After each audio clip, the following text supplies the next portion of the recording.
So you want to start a business, huh? But you're unsure what to do? Well, never fear. Accounting for You podcast is here. Welcome to the Accounting for You podcast, brought to you by the accounting firm of Adkins and Reynolds CPAs. This podcast is designed to provide relevant tax and accounting information to help you and your business succeed. If you enjoy listening in, please like and subscribe to our channel.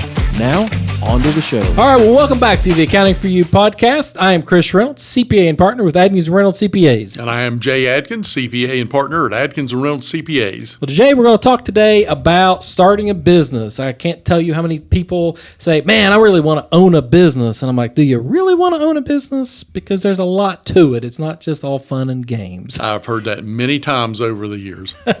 So we're going to talk about how to get one started, things you need to look out for, things you need to get lined out before you even start about the business, start working on the business, and how we can help you do that. So that's kind of what we're going to talk about today. So overall idea, number one, is you got to have a business idea, right? I mean, you can't just, I'm going to start a business. I have actually heard that many times over the years that I have people call me and say, hey, I want to start a business. And I say, okay, what type of business? I don't know. I just want to be a business owner. So.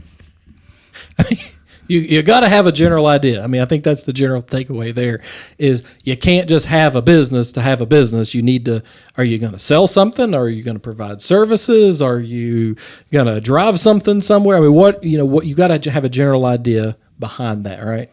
Right. There's a lot to owning a business. Like Chris mentioned, there's certain skill sets that you need to have depending on what type of business that you have. And there's a lot of things to know about running a business.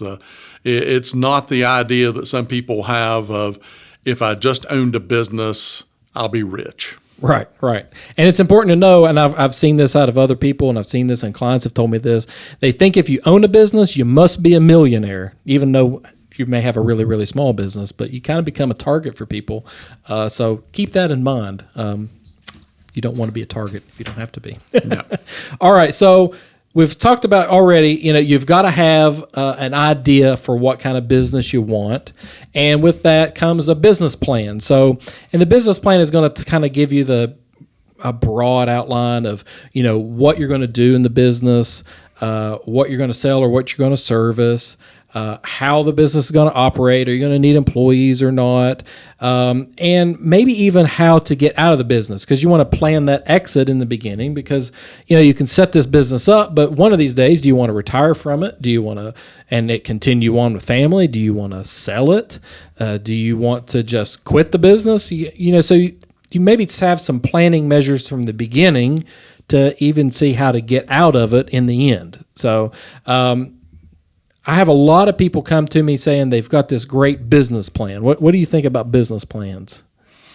Well, you certainly need to have a good business plan before you start, because again, there's certain skill sets for each business. I've had clients before say, I was never a business owner. I heard my family member talk about how difficult it was and all the ins and outs to running a business. I never really understood that and possibly didn't believe them until I owned a business. And then, there's a lot of things that you'll find out, but I believe in having a plan for everything you do will make you successful versus just jumping in. Yeah. A business is not something you just jump into. Okay. So it's important to have a plan. Now, I'm sure you can look on the internet. There's all kinds of ways to write formal business plans, informal business plans. That's not the topic of this show. It's just important to know, plan ahead. Yes. Okay. Yeah. All right. So we've got our business idea. We know what we're going to do. We've kind of got our plan written down. How do we get started? And I would say the first step is entity selection. Yes. There's many different entities. We're going to go over a few of those, whether it's a sole proprietorship, which is an individual owner, partnership, if you're in with someone else, either a C Corp or an S Corp, or possibly an LLC. we'll go into a lot more details of those in a future podcast. Yeah, so we're not going to get nitty gritty of those, but you got to kind of select how your business is structured. How many owners do you have? How many owners do you want? Maybe even in the future, that may decide on what entity you select, and that's again something we're going to be talking about in the future. But okay, so let's pretend we've got all that information. We know what kind of business structure we're going to do or the entity, and we're going to go register our business because you've got to be registered with maybe your state, with federal government, the state or your local governments, municipal governments, different things like that. So, and each state is going to be different on the steps that you have to take to actually get registered. So this is mainly geared toward our area, but every state is a little different, and you can find that information on those state websites. So, and depending on your entity, you may have to actually even register that business with the Secretary of State or the similar branch of government in your local state. And then it's important, once you register with the Secretary of State, you're actually going to need to get a federal ID number. And there's a couple of ways to do that. You can do it through a written form, you can fax it in, or you can actually do it online now through the SS4 EIN. What do they call that? EIN application something or other. Right. I forget what it is. But if you go online and set up, say you need a federal ID number, it's actually same day, actually within the few minutes, you actually get that ID number. That's very easy to do. One tip I will give you if you are starting a business, before you get your federal ID number, please make sure with the state that the name you are using is okay. Yeah, good idea. Because we've seen many times that someone will come up with a business name that may be a very common name. And if they get their federal ID number first, then they'll go back to the state and the state says, sorry, that's either already being used or is too similar to a business that's already in use. You can't use that name. Now you're stuck with a business name with a federal ID number, and you're trying to undo that. So please, first make sure that the state will allow you to use the business name that you select before you do anything else. Yeah, very, very important. Good point, Jay. You do not want to have to unravel that later. It's always easier to do it right in the beginning than have to fix it later. Right. So once you've checked your name and you get your federal ID number with a name that you know is going to work in your state, then you're going to register with your state tax department, because your business may have to register for sales tax purposes or withholding tax purposes, or you may have other excise taxes in your area that you have to register for, and your state government will normally handle those. And then as well as, at the same time, you may have to register for local government licenses. So you may have city licenses or county licenses, or however your state is organized. You may have those, because everybody seems to have their hand out for a business. The county, the city, the state, somebody's got their hand out to collect taxes on that. So, all right. So once you've kind of got all of that going, you've got some time there where you kind of waiting on licenses and stuff, and most of the applications will actually act as your application. Is that right? That you found? Yeah. Yes. So, important thing to do, you really need to get a designated business bank account. Absolutely. I mean, I kind of say that's one of the first things once you get all your licensing in place, right? I mean, it's very important. You have to have a separate business account. We would highly recommend that account only has transactions, income, and expenses that are for the business. Do your personal business in your personal account elsewhere. Right. Keep things separate, because you have created a separate entity. It is like a separate person. You don't go into your friend's bank account and use their money to buy your groceries. You keep everything separate, because if you're intermingling funds, that becomes a bookkeeping nightmare. It becomes a tax nightmare. It becomes an audit nightmare if you are audited by a state or the IRS. That's going to cause a big problem. So big advice point there. Keep things separate.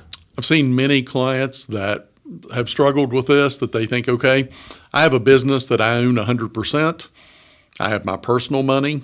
I think of one as money in my left pocket, one as money in my right pocket.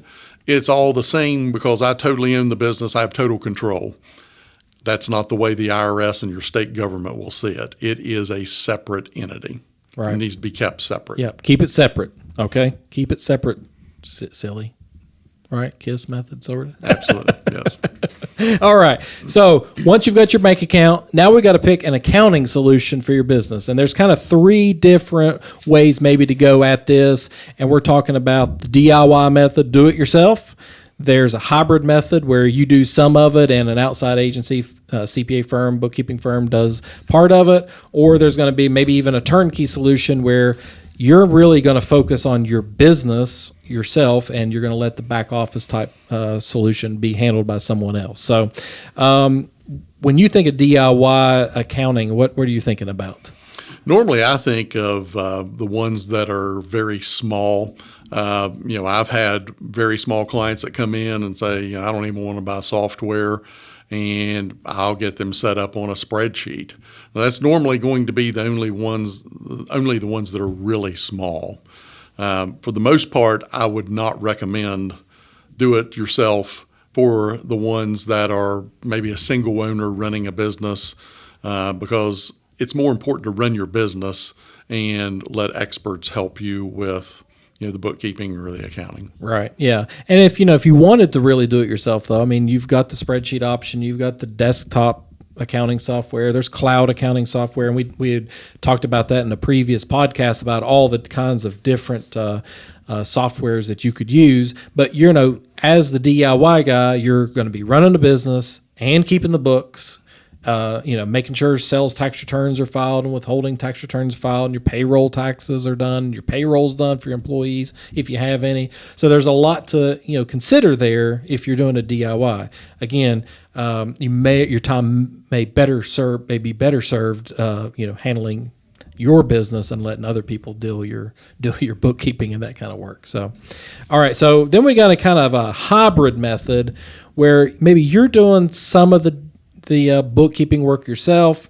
You're doing the grunt work of entering the data into the accounting software, but then you have a kind of a back-end office support with an accounting firm. Right. And that's also something that we help with. There's many clients that, decide they want to try to do their day-to-day transactions, but we are here to help them as far as things they may not understand or things that are in the wrong categories. That we can either do that during the year, which would be my preference, or a year-end cleanup to help them out. But again, as we spoke about in a previous podcast, the cleaner the books, the better for everyone. At the year end, we can get a tax return done, we can get tax planning done more efficiently and less costly. Yeah. So then our last option would be what I would call our turnkey solution, where you're going to run your business 100% and you've got some back office support where they're doing everything. So like, for instance, our firm would handle all your bookkeeping, all your payroll services, all your payroll tax and sales tax filings, and all of those types of services is being handled by the professionals to where you can focus your time, energy, and everything on your business and do what you're good at, right? Yeah, I've heard many times from clients that, well, I'm trying to do this, but I don't really understand it. And I talk to them about, we all have our specialties, and we specialize in the bookkeeping, the accounting, the taxes. That's why you have us. That's why you rely on us. And if we're doing that, that will give the business owner freedom to grow their business, which is ultimately the thing that is most important to them. Yeah, because that's why you got into the business to begin with. You were passionate or had the idea about selling this or that or servicing this or that. You didn't get into the business to go, I want to be in business and be a great bookkeeper. That's not why you got into your business to begin with. Right. That's exactly the case I hear all the time. I don't want to be a bookkeeper. I don't want to be an accountant. Well, that's what we're here for. Yeah, because, hey, guess what? We wanted to be an accountant and we wanted to be a bookkeeper, and that's what we do. So, all right. So, but I think a big takeaway from this, and I want to go back to this because I just can't I can't say this enough. You've got to keep your business life and your personal life and its finances completely separate. If you're putting that stuff together, if you're commingling funds, intermingling them, whatever, you're going to have problems with the IRS. You're going to have problems with your state. If you need records for the bank, you're going to have problems giving records to the bank. I mean, it's just a nightmare if you don't keep that separate. So if you learn anything from this, is keep it separate, please. Okay. And when we're doing tax returns, if you've put everything together, we have to sort all that out. So I've seen clients that probably have double the accounting fee just because we had to go through and sort and remove all the personal items that are not deductible. And it would be much easier just to go ahead and keep those separate, and then everything's cleaner in doing the tax return and cheaper. Right. So key takeaways from this: if you're going to start a business, number one, have a good idea for the business. Don't just start a business to have a business. Plan it. Number two, you got to select your entity, what kind of organization or how you're going to be organized, and that's going to depend on how many owners you have and other situations that you may have with your personal life there. You've got to register your business, and that's with the federal government, state government, local government, however many that you're going to have to deal with there. You got to set up a bank account and get your accounting and bookkeeping straightened out and get it set up right to begin with. And then, hey, focus on your business and hopefully make tons of money that we can account for. And one of the worst phone calls that I've had over the years is a call from someone that says, I just thought I'd give you a call. I bought a business last week. That's the first I've heard of it, and it's hard to help after the fact. Then we start getting into more of a cleanup and a fix-it mode instead of helping the plan from the beginning. Right. So starting a business is not for the faint of heart. It can be rewarding and fun, but it can also lead to trouble and heartache, and that's why you've got to be ready before you go into it. Get a game plan together, and obviously we're here to help, and that's what we do. So, Jay, do you got anything else to add to any of this?